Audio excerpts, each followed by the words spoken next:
다시 복음 앞에라는 주제를 가지고 로마서 8장으로 복음이 무엇인가에 대해서 매주일마다 생각하고 있습니다. 복음의 핵심은 하나님의 자녀됨, 곧 하나님을 아빠, 아버지라고 부를 수 있는 것입니다. 아무것도 할 수 없었던 아들이 아빠 달리고 싶습니다 라는 그 한마디를 통해서 수영할 수 없었던 아들이 수영을 하고, 사이클을 탈 수 없었던 아들이 사이클을 타며, 마라톤을 달릴 수 없었던 아들이 마라톤을 달렸던 것과 같습니다. 복음의 영광 또는 복음의 핵심에 대해서 말씀을 하는 가운데에 어느 순간에 설교를 준비하다가 제 마음 한켠에 무언가 어색함이 제 가운데에 있었습니다. 왜냐하면 지금 바울이 계속적으로 말씀하고 있는 것은 복음의 특권 또는 복음의 영광을 설명하는데, 갑자기 뜬금없이 전혀 어울리지 않는 단어가 나오기 때문입니다.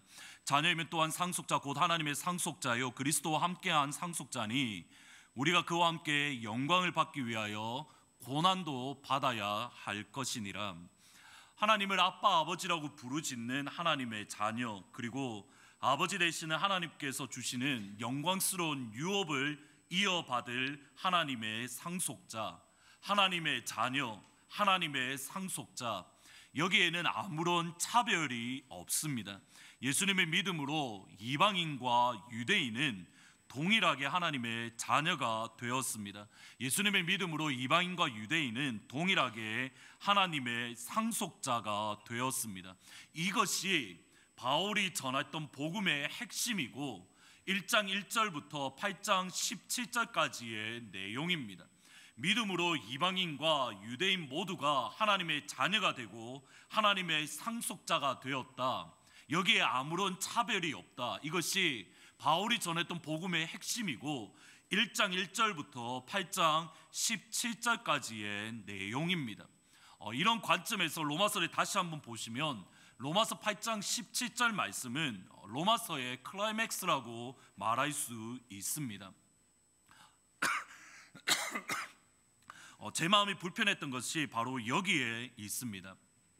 지금 바울이 복음의 절정, 복음이 무엇인가, 복음의 영광이 무엇인가, 복음의 클라이막스를 설명하는 바로 그곳에서 하나님의 우리가 자녀가 되었다, 그리고 하나님의 상속자가 되었다라는 것을 선포하는 영광스러운 구절에 바울은 뜬금없이 고난에 대해서 말하기 시작합니다.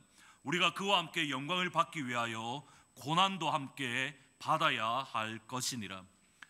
복음의 영광이라는 것과, 복음이라는 것과 고난이라는 것은 어떤 연결점이 있는 겁니까? 무엇 때문에 바울은 지금 현재 복음의 핵심을 설명하고 있는 가운데에 복음의 영광이 이것이다라는 복음에 대해서 절정을 선포하는 절정 가운데에 갑자기 고난을 언급하고 있는 겁니까?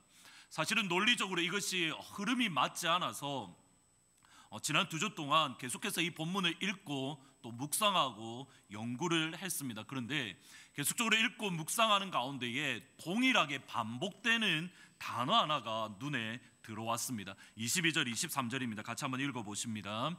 피조물이 다 이제까지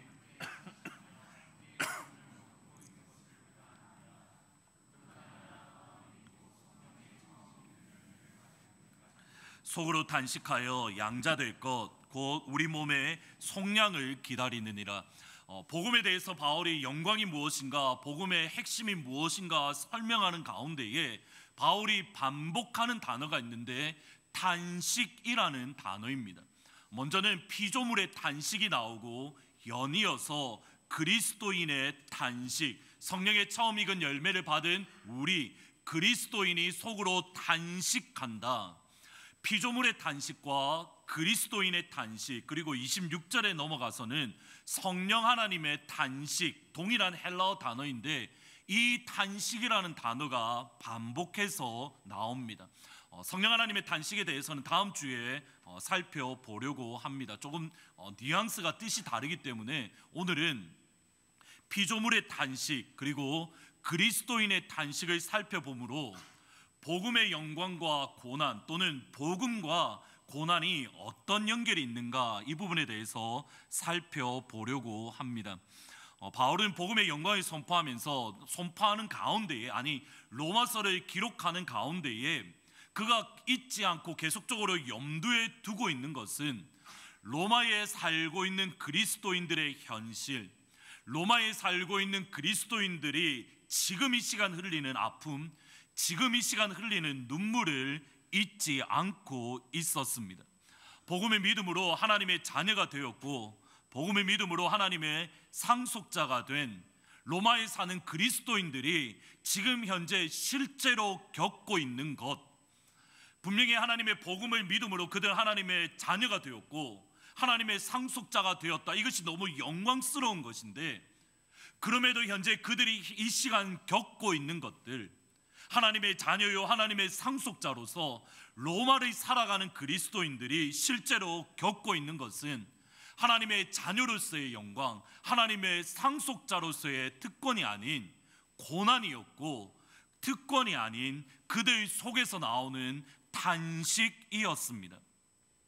로마에 사는 그리스도인을 포함한, 이 땅에 사는 저와 여러분을 포함한 모든 그리스도인들은 항상 두 가지 탄식이 우리 가운데에 있습니다. 첫 번째 탄식은 피조물을 통한 탄식입니다. 바울은 피조물이 함께 탄식하고 함께 고통을 겪는다라고 말을 합니다. 바울이 말하는 피조물이라는 것은 창세기 1장에서 하나님께서 말씀으로 창조하신 우주 전체를 뜻하는 것으로, 여기에서 확장되어서 어디까지 나아가냐면, 피조물이라는 것은 사회 시스템 또는 경제 시스템을 포함한 국가라는 개념까지 확장이 되어집니다. 하나님께서 창조하신 자연 만물, 하나님께서 창조하신 사회 경제 시스템이 함께 탄식하고 함께 고통을 겪는다는 것은 하나님께서 창조하셨던 원래의 상태, 모든 것을 창조하신 이후에 보시기에 심히 좋았더라라는 그때와 전혀 다른 모습.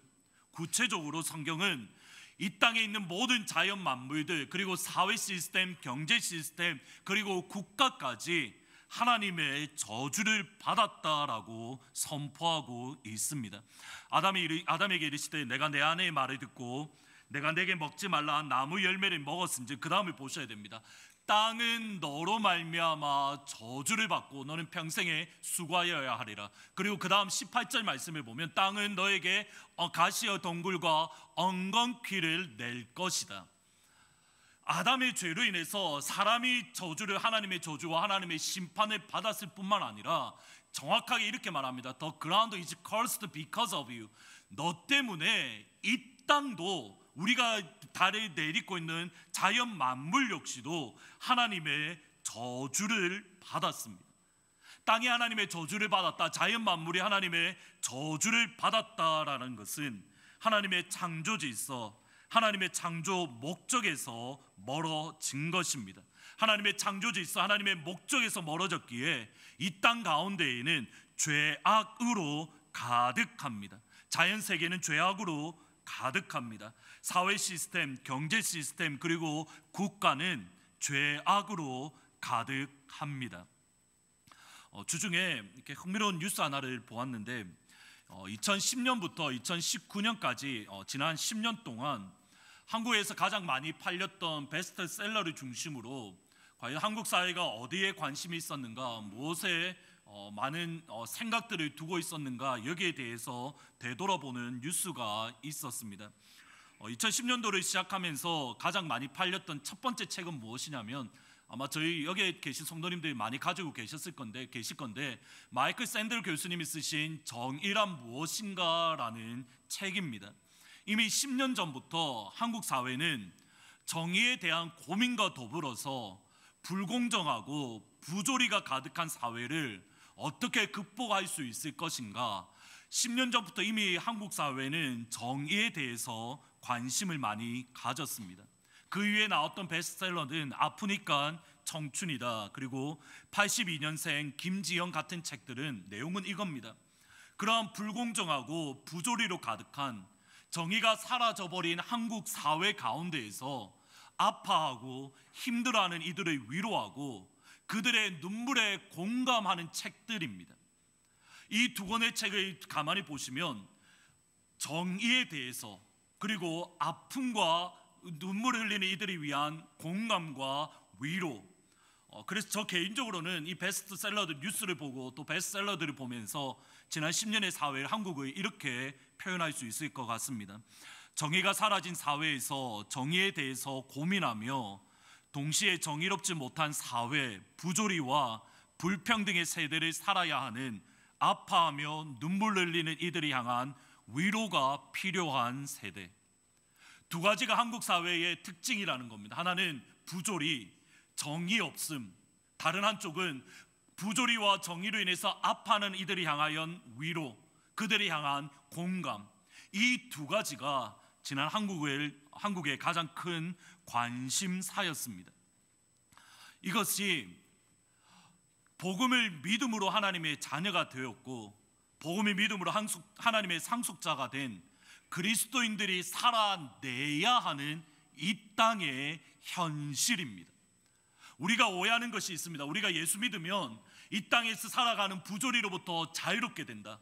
우리가 예수 믿고 그리스도인이 되면 이 땅 가운데 불공평으로부터 자유롭게 된다. 우리가 예수 그리스도를 믿으면 이 땅 가운데에서 정의를 얻게 되고 이 땅 가운데에서 많은 영광을 드러낸다. 우리는 이렇게 생각을 합니다. 그런데 성경을 가만히 읽어보시면 그리스도인이 되었기에 우리가 살아가야 하는 세상, 그리스도인이 되었기에 우리가 살아내야 하는 세상은 동일하게 정의가 없는 사회이고 동일하게 부조리가 가득한 사회이고 동일하게 불평등이 가득한 세상 안을 그리스도인은 살아가고 있는 겁니다.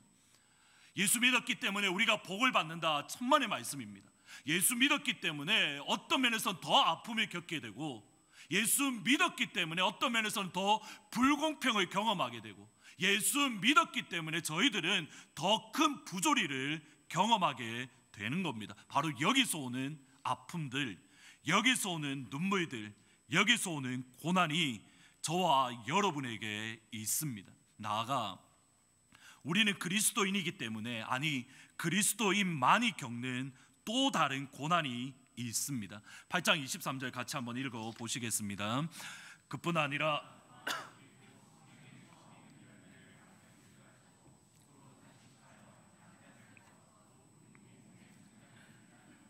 하나님의 양자 될 것, 그 성령의 처음 익은 열매를 기다리는 우리까지도 우리 몸의 속량을 기다린다. 근데 이것을 거꾸로 한번 생각을 해보면 오늘을 살아내야 하는 예수님 안에 있는 그리스도인은 어떤 의미냐면 양자 될 것을 기다린다는 말은 아직 양자가 되지 못했다라는 뜻입니다.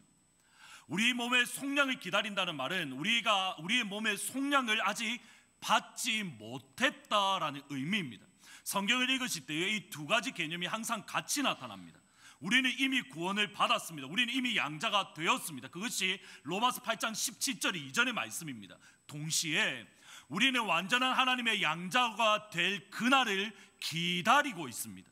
우리의 몸의 완전한 속량을 우리는 예수님이 다시 오실 그날까지 기다리고 있습니다. 우리가 아직 완전한 양자가 되지 못했다, 또는 우리가 우리 몸의 속량을 기다린다는 이 말은 다르게 표현을 하면 그리스도인은 온전하지 못한 존재입니다. 예수님 안에 있는 성도, 예수님 안에 있는 하나님의 자녀이지만 저와 여러분은 여전히 죄를 짓습니다. 여전히 부족합니다. 여전히 연약합니다. 여전히 넘어지고 있습니다. 더 우리를 아프고 고민스럽게 하는 것은 이겁니다. 죄를 짓고 부족하고 연약하고 넘어지는 그 그리스도인으로 이루어진 하나님의 교회, 연약하고 죄를 짓고 넘어지는 그 연약한 그리스도인으로 그 한 몸을 이루어서 하나님의 교회를 저와 여러분은 이루어 가고 있습니다. 그 말의 뜻은 연약한 성도, 죄를 짓는 성도들이 모임이 교회이기에 교회 역시 죄를 지을 수 있고 교회 역시 넘어질 수 있고 교회 역시 연약하며 교회 역시 아픔을 가질 수밖에 없다라는 겁니다. 예수님의 교회 역시 불완전합니다. 그러기에 불완전한 성도들이 모인 교회, 불완전한 그리스도인이 모인 교회이기에 이 교회 안에서 서로가 서로에게 아픔을 주며 서로가 서로에게 눈물을 흘리게 만드는, 또 서로가 서로에게 비난을 하고 서로가 서로에게 마음의 상처를 주는 곳이 다름 아닌 예수 믿는 그리스도인의 공동체, 이 땅의 교회라는 겁니다. 실제로 로마서가 그러합니다. 로마서를 내년에 저희들이 로마서를 큐티를 할 예정인데, 로마서를 가만히 읽어가시면 어떤 배경이 있냐면, 로마서는 유대인 그리스도인과 이방인 그리스도인들 사이에 심각한 싸움이 있었습니다. 유대인 그리스도인과 이방인 그리스도인들이 서로 자기가 옳다라고 서로가 싸우고 비난하고 책망하고 교회의 존립 자체가 위협을 받을 정도였습니다. 여기에 대해서 서로가 싸우고 있는 교회를 화해시키기 위해서 기록한 것이 다름 아닌 로마서입니다. 이 관점을 가지시고 9장, 10장, 11장을 읽어야만 로마서 전체가 이해될 수 있는 겁니다. 이 부분에 있어서는 다른 시간에 조금 더 말씀을 드리겠습니다. 여기서 기억하실 것은 두 가지입니다. 그리스도인은 이 땅 가운데에서 고난을 받고 있고, 교회를 이루고 있는 교회에서 고난과 탄식이 우리 가운데에 쏟아나게 되어져 있습니다. 김동원 목사님이 은퇴하신 이후에 날마다 기막힌 새벽이라는 유튜브 방송을 하십니다. 새벽 시간에 짧은 한 15분, 20분 정도 되는 말씀을 유튜브를 통해서 나누시는데, 주중에 아마 제 기억에 목요일이었던 것 같습니다. 주중에 그 말씀을 제가 종종 듣는데, 그 말씀을 들으면서 제가 무릎을 치며 아 맞다, 그렇지, 이렇게 깊은 깨달음을 얻었던 적이 있습니다. 예수님께서 변화산상에 올라가신 동안 귀신 들린 아이를 가진 아버지가 제자들에게 찾아와서 내 아이가 귀신이 들렸으니 고쳐주십시오라고 제자들에게 요청을 했습니다. 근데 제자들은 거기에 대해서 아무런 것들을 할 수가 없었습니다. 여기에 대해서 예수님이 하셨던 말씀이 이겁니다. 같이 한번 읽어 보시겠습니다. 마태복음 말씀 같이 한 장 더 넘겨요. 같이 읽어 보시겠습니다. 이때에 제자들이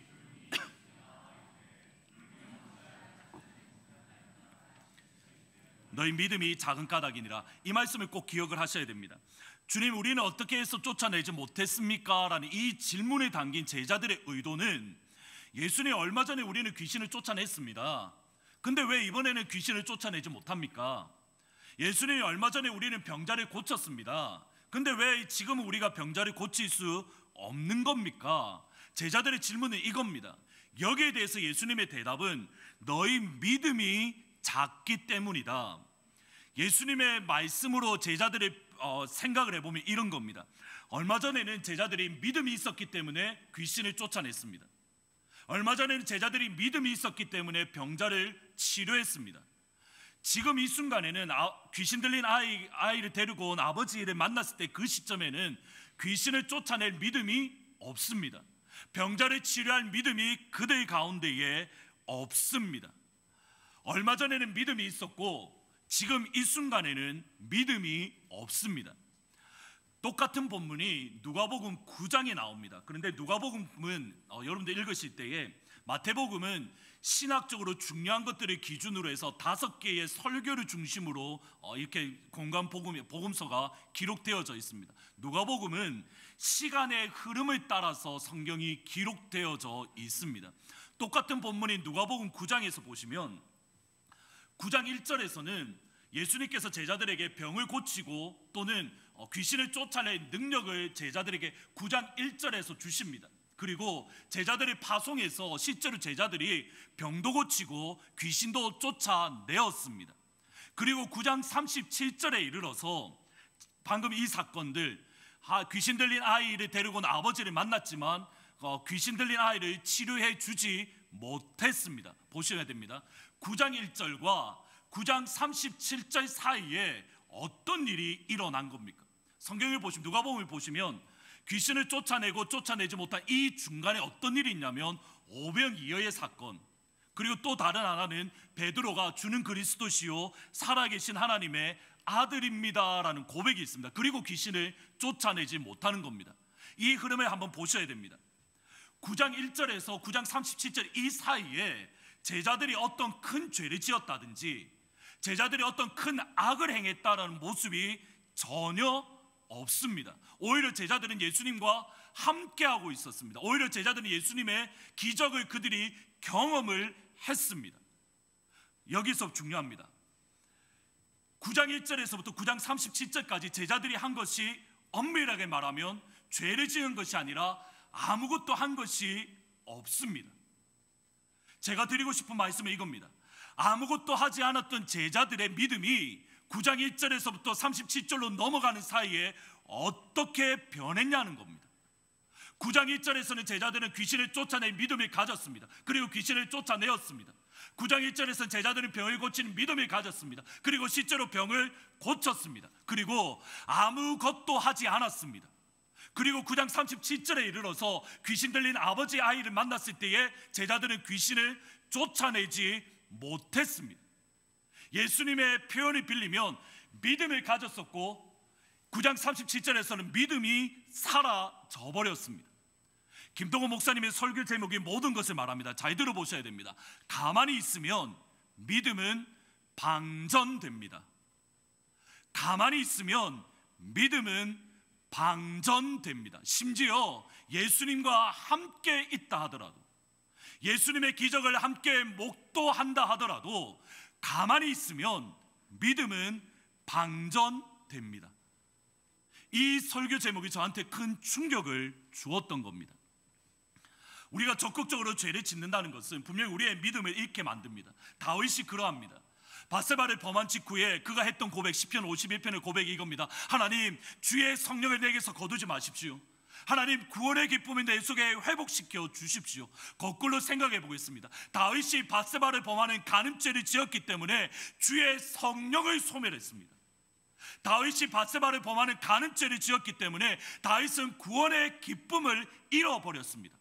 죄를 지으면 분명히 우리의 믿음이 사라집니다. 지극히 정상적입니다. 그런데 성경은 동시에 이렇게 말합니다. 여러분이 아무것도 하지 않고 가만히 있으면 여러분의 믿음은 사라지게 되어져 있더라는 겁니다. 우리가 죄를 짓지 않고 우리가 악에 빠지지 않고 아무것도 하지 않고 가만히 있는다면 여러분이 어제 가졌던 믿음이 오늘 우리에게 있는 것이 아니라는 겁니다. 우리가 예수님과 함께 한다 하더라도 여러분이 어저께 행했던 귀신 쫓아내는 능력 또는 병자를 치료하는 믿음이 있다 하더라도 아무것도 하지 않는다면 오늘 이 시간에 귀신을 쫓아낼 믿음이 우리에게 없는 겁니다. 병자를 치료할 믿음이 우리에게 없는 겁니다. 어느 정도 이게 심각한 문제인지 아십니까? 누가복음 8장에 보면 씨 뿌리는 비유에 보면 주님께서 이렇게 말씀을 합니다. 가시떨기에 떨어졌다는 것은 말씀을 들은 자이니 지내는 중에 이생의 염려와 재물과 향락의 기운이 막혀 온전히 결실하지 못한다. 우리가 아무것도 하지 않으면 우리 영혼에 이생의 염려와 재물과 향락의 기운이 막혀 온전한 결실을 못하게 됩니다. 이것이 가시떨기에 뿌려진 씨앗입니다. 우리는 어떻게 착각하고 있냐면 하나님의 말씀이 선포되어졌으면 하나님의 말씀에 능력이 있기 때문에 하나님이 씨를 뿌려주셨는데 어떻게 열매를 맺지 않을 수 있을까? 우리는 그렇게 착각하고 있습니다. 그리고 가만히 있습니다. 근데 보셔야 됩니다. 여러분이 가만히 있게 되면 어떻게 되는 겁니까? 온전한 결실을 맺지 못한다. 거꾸로 생각해 보겠습니다. 하나님의 말씀이 뿌려졌을 때에 우리 속에 있는 가시떨기를 제거하는 노력이 우리에게 필요합니다. 이생의 염려를 제거할 노력이 필요합니다. 재물과 향락에 빠지지 않는 노력이 우리 가운데에 필요합니다. 그때에 30배, 60배, 100배의 결실을, 온전한 결실을 맺을 수 있는 겁니다. 반대로 저와 여러분이 열매를 맺지 못했다, 어떠한 의미입니까? 단순히 우리가 상급을 못 받는다는 뜻이 아닙니다. 이거는 오해하시면 안 됩니다. 30배, 60배, 100배의 결실을 맺지 못한다, 이 말이 천국 가서 우리가 상급을 적게 받을 거다, 그 말이 아닙니다. 너희가 결실을 맺지 못한다는 이 말은 우리의 구원과 연결되어져 있는 겁니다. 다시 한번 이 말씀을 보셔야 됩니다. 우리가 아무것도 하지 않는다고 한다면 그 마지막의 모습은 우리의 구원까지, 우리가 하나님의 자녀요 하나님의 아들이라고 하나님의 상속자라는 믿음까지 사라질 위기에 처하게 되는 겁니다. 다시 한번 로마서로 돌아가 보셔야 됩니다. 로마서 8장 17절까지 바울은 복음의 영광, 복음의 특권을 선포합니다. 예수를 믿음으로 하나님의 자녀가 되었습니다. 예수를 믿음으로 상속자가 되었습니다. 그러나 예수 안에 있는 그리스도인이 살아가는 세상은 단식합니다. 부조리한 세상입니다. 불공평한 세상입니다. 땅이 우리에게 가시덤불과 엉겅퀴를 냅니다. 그리스도인의 교회를 이루어가는 하나님의 교회 역시 불완전합니다. 성도가 불완전합니다. 나아가 마태복음에 의하면 원수 마귀가 교회에 가라지를 뿌렸습니다. 여기서 오는 아픔, 여기서 오는 고난, 여기서 오는 그로잉이 우리 안에 놓여져 있습니다. 이런 아픔과 이러한 눈물 가운데에 저와 여러분이 아무것도 하지 않고 가만히 앉아 있다라고 한다면 하나님의 영광을 잊어버리게 되는 겁니다. 김동호 목사님 표현을 빌리면 믿음이 방전되는 겁니다. 우리가 아픔 가운데 있을 때에, 이 땅을 살아가는 눈물과 고난과 탄식 가운데에 우리가 아무것도 하지 않고 가만히 있는다고 한다면 하나님의 상속자의 영광을 잊어버리고 믿음이 방전됩니다. 적극적으로 죄를 짓지 않았기 때문에 나는 괜찮다가 아닙니다. 아무것도 하지 않는 것도 우리의 믿음이 방전되고 우리의 구원의 위협이 되어지는 겁니다. 그러기에 바울은 복음의 특권, 복음의 영광을 선포한 직후에 이렇게 말을 합니다. 같이 한번 읽어 보십니다. 생각하건대 현재의 고난, 여기 생각하다라는 이 단어는 수학적인 용어 또는 회계에 사용되는 전문적인 용어인데 로기조마이라는 말인데, 이 말은 계산한다라는 뜻입니다. 이러한 의미로 바울의 행동을 이해를 하면 이렇습니다. 지금 바울은 계산을 하고 있는 겁니다. 지금 바울은 무게를 달아보고 있는 겁니다. 지금 내가 현재 겪고 있는 고난은 이것이고, 장차 하나님의 자녀로서 주어질 영광은 이것이고, 지금 내가 겪고 있는 단식은 이것이고, 장차 하나님의 상속자로서 주어질 영광은 이것이고, 신중하게 계산하고 신중하게 비교하고 신중하게 저울질하고 있습니다. 그리고 신중하게 저울질한 이후에 하나님의 영광, 하나님의 자녀로서의 영광, 하나님의 상속자로서의 영광, 천국의 영광이 더 크다라는 것을 인정을 하고 좋게 비교할 수 없음을 그가 깨닫고 하나님의 영광을 가슴으로 품은 겁니다. 누가 한 겁니까? 바울이 했습니다. 그냥 일반 성도가 한 게 아니라 지금 바울이 하고 있는 작업이 이겁니다.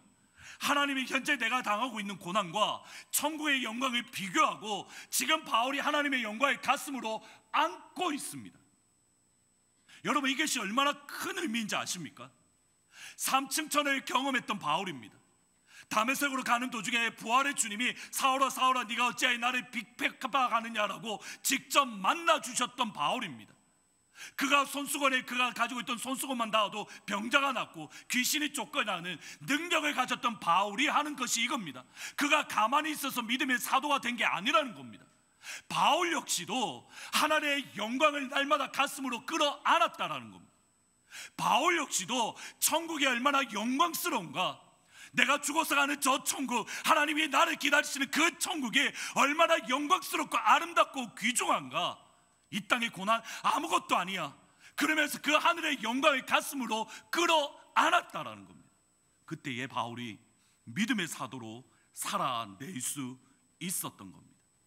그러기에 바울은 로마서 8장 25절에서 이렇게 말합니다. 만일 우리가 보지 못한 것을 바라면 참음으로 기다릴지니라. 참음으로 기다리라는 이 말은 원래 헬라어 성경에 보면 eagerly라는 표현이 있습니다. 그냥 기다리는 정도가 아니라 저 천국을 바라보며 내가 간절하게 기다리고 있노라. 동일한 말씀을 히브리서 2장 1절에서는 히브리서 기자가 이렇게 말을 합니다. 그러므로 우리는 들은 것에 더욱 유념함으로, 잘 보셔야 됩니다. We must pay much closer attention to what we have heard. 우리가 들은 것에 대해서 대단히 강하게 집중함으로 lest we drift away from it. 그렇지 않으면 우리가 떠내려 갈 것이다. 거꾸로 생각해 보겠습니다. 우리가 들은 것에 집중하지 않으면 우리는 이 땅 가운데 세상 풍조 가운데에 떠내려 갑니다. 그런데 보셔야 됩니다. 하나님의 말씀에 우리가 집중한다라고 했을 때 어느 정도 집중해야 되는 겁니까? 어느 정도 우리가 집중해야 세상 풍조에 떠내려가지 않을 수 있는 겁니까? 그것이 4장 2절에 나옵니다. 같이 한번 이 4장 2절 읽어보시겠습니다. 그들과 같이 우리도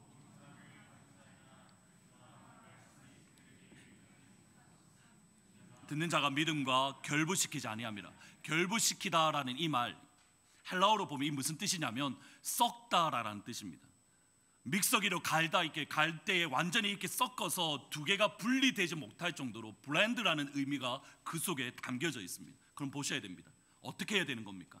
내가 하나님의 말씀을 들은 것과 내 속에 가지고 있는 믿음이 하나가 되어서 섞여서 내가 그것이 분리되지 못할 정도로 내 속에 완전히 들어올 때에 비로소 우리는 어떻게 되는 겁니까? 하나님의 말씀이 우리에게 유익하게 되는 겁니다.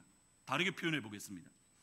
여러분들이 수없이 지금 이 자리에 와서 말씀을 듣고 지금 한 30-40분의 말씀을 듣고 있는데, 이 말씀을 여러분이 듣는 모든 분들이 지금 드리는 말씀이 여러분의 영혼에 유익한 것이 아닙니다.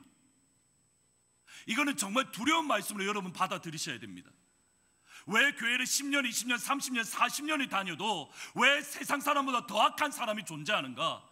왜 교회가 세상보다 더 더럽고 더 악하고 더 추잡한 죄를 짓는가? 이것 때문입니다. 말씀을 수없이 듣는데 나의 믿음과 듣는 것, 말씀 듣는 것이 하나가 되지 못하니 말씀은 수없이 듣고 말씀은 수없이 읽고 있는데 그의 인격에 바치지 아니하고 생각이 변화되지 아니하고 세상보다 더 악한 자리에 빠질 수밖에 없는 겁니다.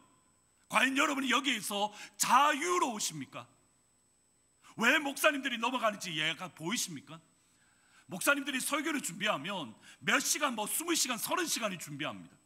그 20시간, 30시간 하나님의 말씀과 씨름해도, 그리고 이 자리에서 말씀을 선포해도 그 말씀이 저를 변화시키지 못할 수가 있습니다. 언제요?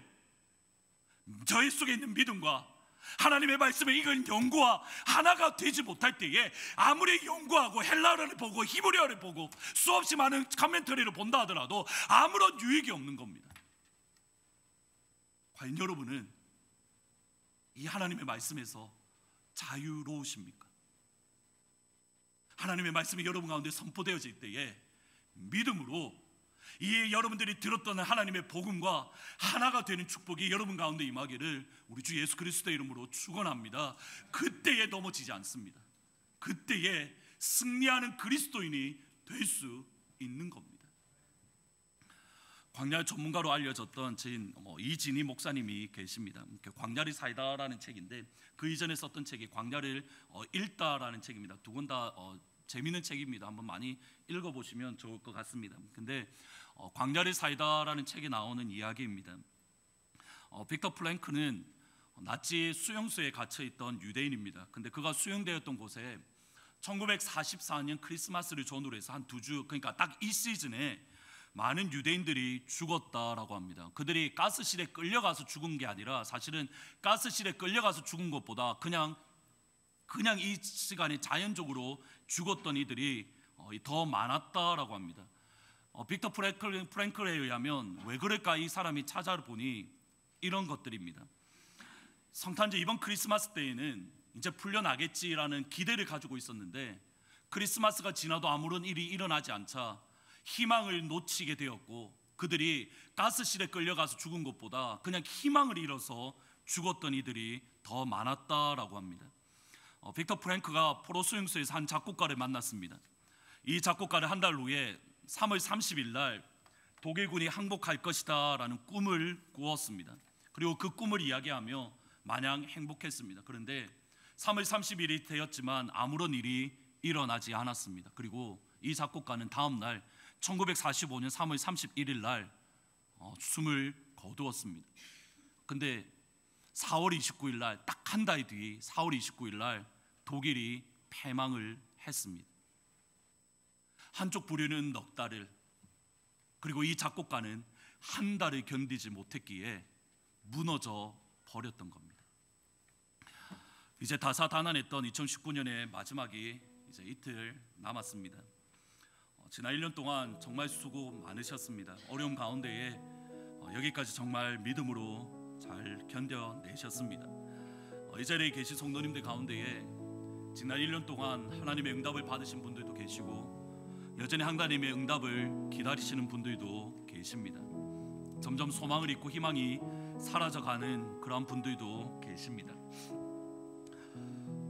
고난을 받으면 이렇게 정말 이렇게 깊은 고난 속에 들어가면 어떤 말이 툭 튀어나오냐면 저는 이때까지 한 두세 번 했던 것 같은데, 그냥 의도한 말이 아닙니다. 그냥 기도하다가 고난이 너무 이렇게 고난이 깊으면 어떤 말이 툭 튀어나오냐면, 하나님 도대체 왜 그러십니까? 이 말이 그냥 툭 튀어나옵니다. 그냥 뭐 의도했던 말도 아니고 생각했던 말도 아닌데, 그냥 이렇게 앉아있다가 기도하다가 하나님 도대체 왜 그러십니까? 뭐가 문제십니까? 도대체 왜 그러시는 겁니까? 지난 2019년 한 해를 되돌아보면 이 말을 할 수밖에 없는 성도님들이 저희 교회에 너무 많이 계십니다. 그리고 지금 이 순간에도 사실은 계십니다. 목회자로서 그런 걸 볼 때마다 너무 죄송하고 또 죄송합니다. 그런데 바울처럼 다시 한번 하나님의 영광을 여러분 가슴 속에 품기를 진심으로 축복합니다. 하나님은 여러분 절대 놓지 않으십니다. 하나님 여러분 결코 여러분 포기하지 않으십니다. 우리가 하나님의 손을 놓을지언정 하나님은 우리를 포기하지 않으십니다. 그러기에 바울은 로마서 8장 마지막 절에 이렇게 말합니다. 그러므로 내가 확신하노니 깊음이나 높음이나 천사나 사망이나 그 어떤 피조물이라도 우리를 우리 주 그리스도 예수 안에 있는 하나님의 사랑에서 결코 끊을 수 없느니라. 오늘 이 시간 기도할 때에 하나님의 그 사랑, 하나님의 그 영광을 여러분 가슴에 새기시는 그런 귀한 은혜가 있기를 주님의 이름으로 축복합니다. 한 달 더 기다리십시오. 아니 넉 달이 더 기다리십시오. 하나님이 원하시면 이 시간 여러분의 삶 가운데 찾아오셔서 여러분을 변화시켜 주실 줄 믿습니다. 그 하나님의 영광이 우리 가운데 임하기를 진심으로 소원합니다. 말씀을 생각하시면서